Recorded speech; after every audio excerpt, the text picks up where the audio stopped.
আসসালামু আলাইকুম সবাইকে। সবাই ভালো আছেন তো?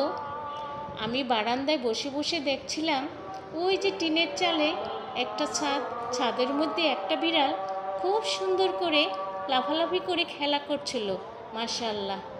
আর যখন মাগরিবের আজানটা দিচ্ছে তখন বিড়ালটা ঠিক এভাবে চুপটি করে বসে পড়ল, বসে বসে আজান শুনছে। ওরাও বুঝতে পারে যে আজানের সময় কোনো দুষ্টুমি করতে হয় না। মাশাআল্লাহ, সুবহান আল্লাহ।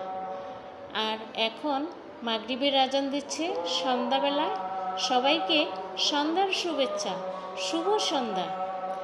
আর মাগরিবের আজান পর্যন্ত ঠিক এভাবে বিড়ালটা বসেছিল। যখন আজানটা শেষ হলো তখন সুন্দর করে আস্তে আস্তে হেঁটে নিচে চলে গেল। কত সুন্দর একটা দৃশ্য দেখলাম মাগরিবের সময়। মাশাআল্লাহ, সুবহানাল্লাহ।